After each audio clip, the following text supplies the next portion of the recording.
Good morning, everyone. This is Gene from NYC, and I'm back with another video. This, unfortunately, is a video that I really don't want to make. I don't want to make because I have to admit I'm incredibly angry, and this is just going to be an angry rant. But at the same time, I do think that it needs an outlet. I need to get this out, if only just for the sake of my own health. So, first of all, apologies in advance because I will be swearing. If you were looking for any sort of objective, nuanced thought or take, this ain't the video. There will be swearing, there will be screaming. This will probably be one of the angriest videos that I've ever made. And if you can't tell from the tone of my voice, it's because I'm incredibly angry. So, you may be asking, well, Gene, what in the world are you so mad about? Well, simple. 2 words. Hasan Piker. For those who may not know, Piker made some pretty controversial comments recently, and he's been suspended from Twitch for 1 week. So, what is this about, you may be asking? Well, according to a Kotaku article, during a Twitch stream, I am not too familiar with Twitch, I don't follow it, I don't much care. But apparently during a Twitch stream, Hasan Piker made a statement saying, in regards to 9/11, right? Apparently he was commenting on a video of the Joe Rogan podcast where Joe Rogan and Dan Crenshaw were talking about American foreign policy at that time and how that may have impacted and affected 9/11 and whatnot, from what I'm reading here. And apparently, on a Twitch stream, Hasan Piker, in response to, it's in response to mainly Crenshaw's points, right? The points he was making about 9/11 and about the motivations behind the attackers' motivations behind it, Bin Laden's motivations behind 9/11, right? And apparently Piker has said, America deserved 9/11, dude. Fuck it. I'm saying it. And as a result, Twitch has suspended Piker for 1 week. First of all, my words to Twitch. Grow a pair. Grow a pair and suspend Piker for life. If Twitter can suspend Milo Yiannopoulos for playfully trolling Leslie Jones for a crappy movie she did, then you can suspend Piker for making these type of comments. Okay, this goes beyond trolling or being offensive. We are talking about an event where thousands of people, mainly in my city, in the city of my birth, in the city where I live, right? As Taz would say, New York born, New York bred, and when I die, I'll be New York dead. So, thousands of people died. Thousands of people were murdered in 9/11 attacks. The majority of them in the Twin Towers in New York City. And this Piker asshat has the nerve to say that the U.S. as a country brought it upon itself. That these people, who, keep in mind, many of them were Muslims too. So these holy warriors, right, as they like to paint themselves, these terrorists, these holy warriors, right, fighting for their God, right, fighting what they claim that they're fighting for as their God and for a higher purpose, killed their own brothers and sisters indiscriminately in the 9/11 attacks. And this asshat Piker has the nerve to say that these people deserve to die in this way, that these people deserved to be murdered. Let me just share what my experience on 9/11 was like.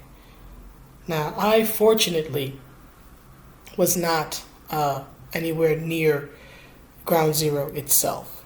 I live in the outer boroughs, and when I was in high school, I went to a high school in Queens, right? So I was not anywhere in Manhattan when it happened. But I saw the smoke from the buildings. I remember being incredibly scared and confused and just this uncertainty. And here was the thing. On September 10th, right, everything was fine. The morning of September 11th, everything was fine. It was a hot day. I didn't want to go to school because it was a hot day. Everything's cool. Do you know what the biggest news story was on the morning of 9/11? The death of Aaliyah, the R&B pop singer. She had died about 2 weeks earlier in a plane crash. That was the biggest news story for us teenagers back then, for us in high school, us 16-year-olds, because I was 16 when it happened. The death of Aaliyah. That was tragic enough, right? And that was the biggest thing we were talking about, how we were going to miss her and how her music, impacted us and how she had lost her life before she even hit 25 years old, or she was 25, something like that. Died way too young. None of us knew what was going to happen. We went about our days normally. The people who would end up being murdered on 9/11 went about their day normally. They boarded planes like they would always do. They went to work like they would always do. And then, out of the blue, everything is different. I remember maybe about mid-morning, right? So maybe around 9:30 or 10 o'clock, starting to hear rumors. Because remember, this is 2001, so a lot of things like the internet are still fairly new. Information doesn't travel as quickly as it does now. We didn't have cell phones. I know, at least I certainly didn't have a cell phone like we have today, where you have internet and your phone is basically a super-powered computer. You still heard things through word of mouth. And what we were hearing in the morning was that a plane had hit the Twin Towers.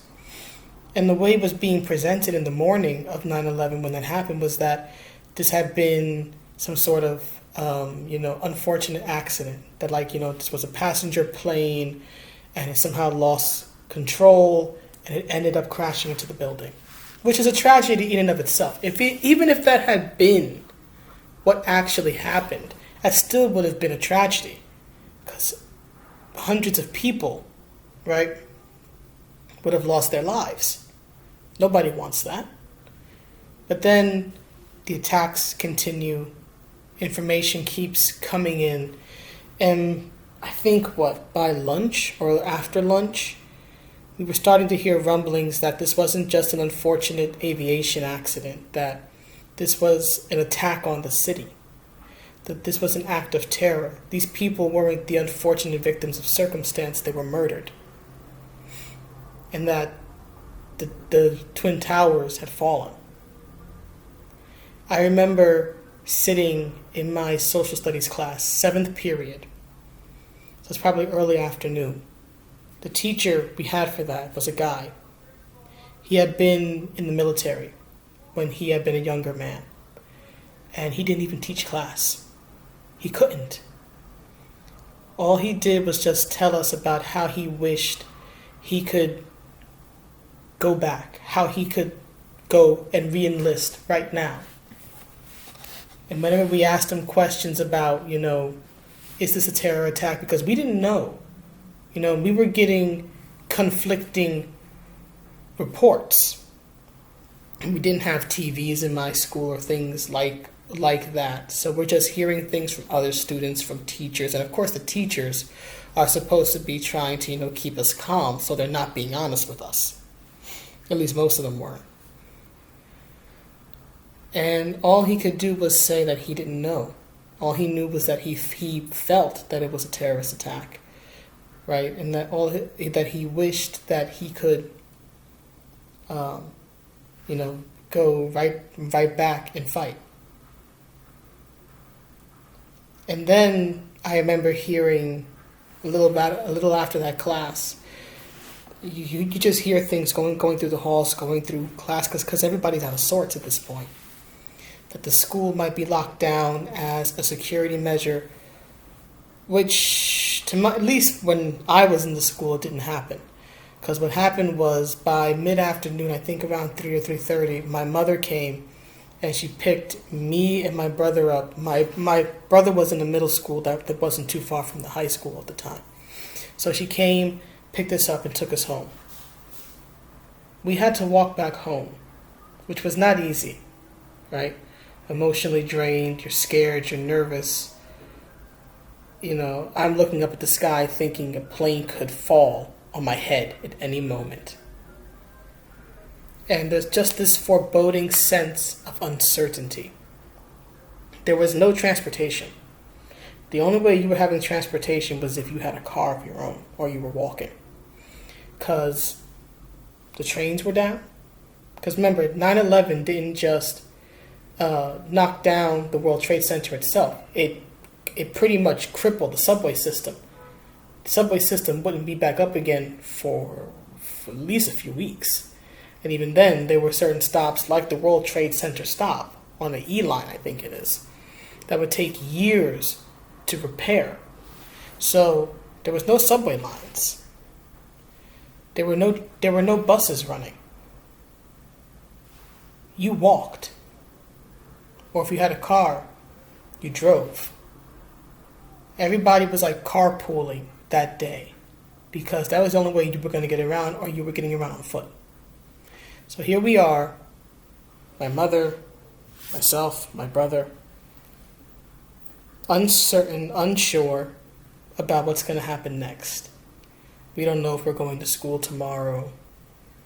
We don't know if the city is even going to be operating tomorrow, right? We don't know what September 12th is going to bring. We don't know what the end of the day is going to bring. Get home, you're tired, you're hungry, you're exhausted, you're emotionally drained from the fear and the uncertainty. And you turn on the TV, and all you can see on every channel are the remains of the World Trade Center. Everything, every channel is a news report. There was not one channel where they were offering any sort of regular afternoon programming. So you couldn't escape it. And all I wanted by the end of the day was to forget about 9/11. I didn't want to be reminded of it anymore. I didn't want to hear anything about it anymore. And you couldn't. It was the only thing anybody was talking about. It was the only thing on TV. Nothing normal. The rest of the day was just not normal. And the time following, the 12th, the 13th, the 14th, nothing's normal. Nothing is normal at all. All you're hearing about is 9/11. All you can see is Rudy Giuliani, right? Standing there trying to reassure us that everything is going to be okay. And that New Yorkers are made of tougher stuff and all this other stuff.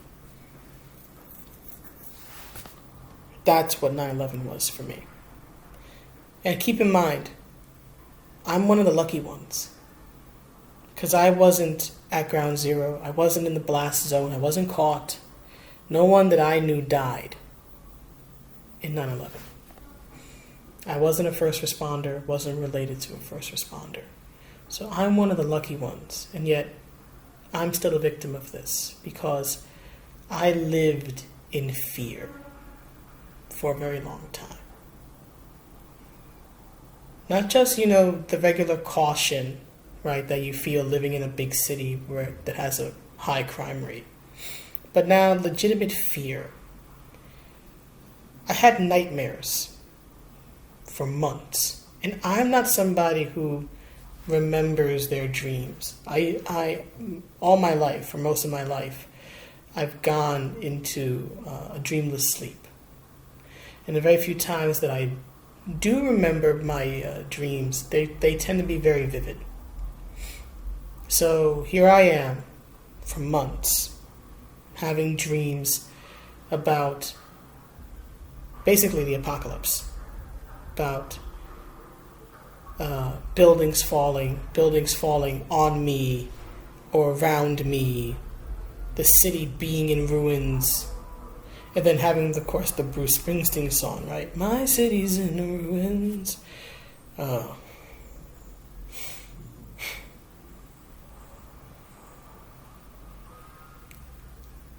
It took a long time to get back to any semblance of normalcy for me. And again, I'm one of the ones who's lucky. I wasn't impacted nearly as badly as others. I knew people who lost friends, who lost family members. All you could see on TV were images of people covered in dust and dirt and soot, running, screaming for their lives. That is what I experienced on September 11th, 2001. 9/11 didn't just murder 3,000 people. First of all, and I do want to acknowledge this because 9/11 will always be remembered for the attacks on the Twin Towers, but there were also two other events, right? There was the attack on the Pentagon, and then there was another attempted attack, but then the people on the plane went and attacked the terrorist, and the plane crashed and everybody died, and that's where George Bush got his "let's roll" catchphrase from. I've personally never agreed with him taking that phrase and turning it into a catchphrase for himself, but that's another story for another day. 3,000 people, I believe, in New York alone lost their lives. Then, of course, there's the people in the Pentagon who lost their lives, and the people in the plane, right, who lost their lives. So more than 3,000 people in total were murdered in 3 separate events on one day because people who did not agree with the Western or American way of life and who deluded themselves into believing that they were fighting for some grand noble cause. They weren't. You're not fighting for a grand noble cause for anything when you kill innocent people who have nothing to do with it. Remember, with the exception of the Pentagon, none of these places were seats of government or military outpost. The Twin Towers were not a military building, but they were a landmark, right? They were part of the New York, in greater sense, the American financial district, right? These people that were murdered that day were not soldiers. They were not people who knew that they were in a war, who understood the risk, who signed up to fight and to potentially die. They were people with families, with loved ones, who went about their day just like they went about every other day. These people who ended up being murdered on 9/11 woke up in the morning thinking it would be a normal day. They said goodbye to their loved ones, they went to work, and they never came home. Not because they were the unfortunate victims of an accident, but because they were victims of mass murder. I want to repeat that.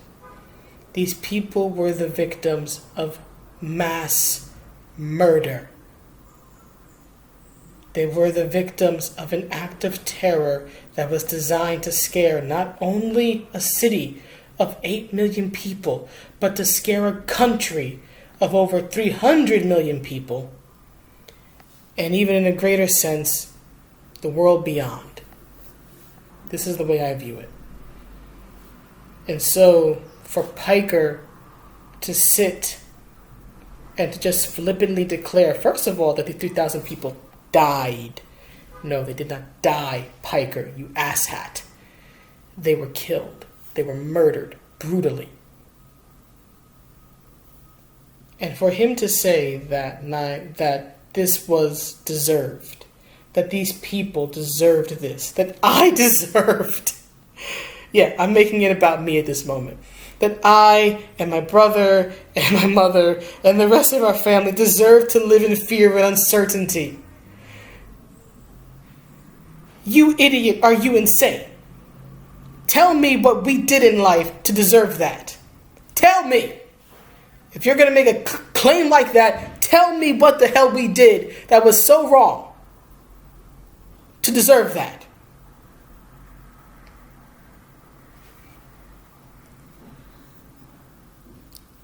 I rarely hate people. I get intensely angry at people at times. I'm annoyed by people. As you've seen with my comic reviews, bad comics piss me off. But I am beyond pissed off. At this moment, and perhaps it's not the good Christian thing to do, but at this moment, I sincerely hate Piker. I sincerely hate him. Because he has the gall to say this type of shit. And you know why he can say it? Because A, our rights as Americans allow him to, number one. And I want to be clear. He has the right to say what he wants to say. I don't have to agree with it, and I don't. But I would never take away his right to speak. But he has the right to speak because he lives in a country that protects his right to speak. Even when what he says is grossly offensive. And he wasn't here. To my knowledge, if anyone knows different, let me know. But to my knowledge, Piker was not in New York City or in Jersey or anywhere near here. Right? He's from Turkey. And he currently lives in California. He, to my knowledge, has not stepped foot in New York City. And he wasn't here when 9/11 happened. I don't know about his life in Istanbul, or where the heck he's from in Turkey, but I highly doubt he's dealt with the after effects of a terror attack living in nice, sunny Glitzville, known as California. He's able to say this shit because he has no idea what it's like to live through it. And again, I'm someone who simply was on the better end of things. I'm not trying to compare my experience or my pain to those who actually lost people in the attacks or who lost their lives, or the first responders who put their lives on the line, and many of which sadly have died, whether they died at that moment, whether they have died over the years because of the illnesses brought about from them risking their lives to save others, or, sadly in many cases, to retrieve the remains of those who will never go home again. All because of an act of terror meant to scare us. Piker, to my knowledge, and if I'm wrong, let me know, but Piker, to my knowledge, has no idea what any of that is like. He doesn't know what it's like to live in a city that has been impacted by a terror attack, that is still impacted by it 20 years later. You know why we have signs in New York that say, if you see something, say something? Because of 9/11. We're still reeling from it, nearly 20 years later. The city will probably be reeling from it for at least the rest of my lifespan, however long I live. It's been nearly 20 years. I was 16, I'm now 34. And yet I still reel from it in my own way. For example, I fall into a very, I don't want to say, well, I guess it is in its own way a depression. From the evening of September 10th to the morning of September 12th. I am usually very somber. on Patriot Day. It brings my spirits down. I can't be happy on September 11th. That day will always be a day of mourning and tragedy in my heart. And I didn't lose anybody that day. But in a way, I lost my innocence. And I certainly lost my sense of security, right? Living in a big city, you figure, okay, there's a good possibility you could be a victim of a crime. You don't think you're going to be a victim of a terror attack.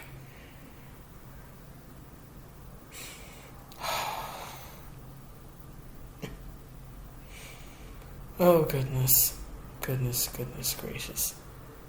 It's not an easy thing for me to recount or to talk about. But again, given Piker's comments, I feel it's necessary for me to comment. Personally, I hope Piker never comes to New York City or to any part of New York State. I hope he stays in California or goes anywhere else. But don't come to New York. Because I promise you, this is not a threat, this is a promise. Piker ever comes to New York City and we cross paths, I will do everything legally in my power to get him kicked out the state. He does not deserve, in my opinion, he does not deserve to step foot here. You think that 3,000 people deserve to be murdered? No, you don't get to step here. You don't get to plant your dirty boots on the soil of my city, if that's what you think. That 3,000 people deserve to be murdered because they were Americans, or because they were Westerners, because they weren't Muslim, or whatever the hell the piss-poor justifications that the terrorists told themselves before they went on and did this.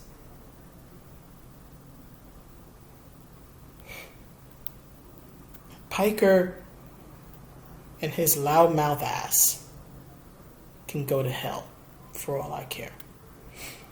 Other people who have said similar things, like Aubrey Sitterson, who said something I think last year or the year prior, he, I should say, can go to hell too. Go to hell, and more importantly, never come to New York, because if I cross you, I will kick your ass out. Legally. All legally. But I will write the mayor, I'll write congressmen, I'll write the governor, I'll do everything I have to get Sitterson and Piker kicked out if they ever are dumb enough to come here. And if they are here, Sitterson might be here, I don't know. I hope he's not. Then I'll campaign to get his ass out too. You don't deserve to be here if you think that the murder of 3,000 people is something you can just be flippant and shit talk for edgy boy points. And I want to be clear, I'm not claiming to be objective. I'm not claiming to be nuanced. It's just my feelings. So Piker, don't come here. Don't come here and don't cross me. Because I will make sure to get your ass kicked out one way or another.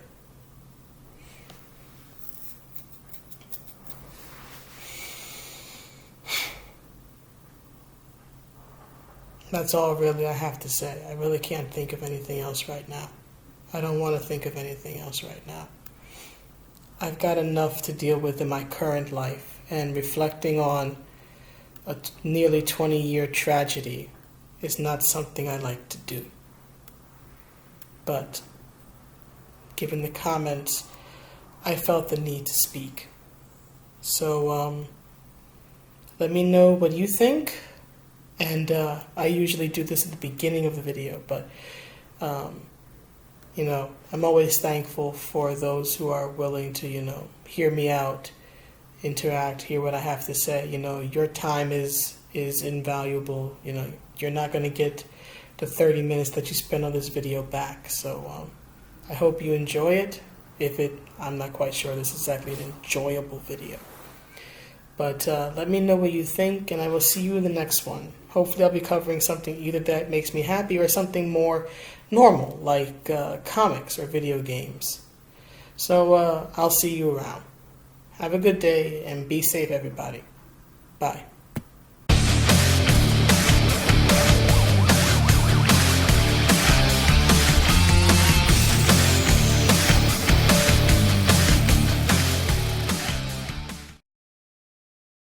My city of ruins,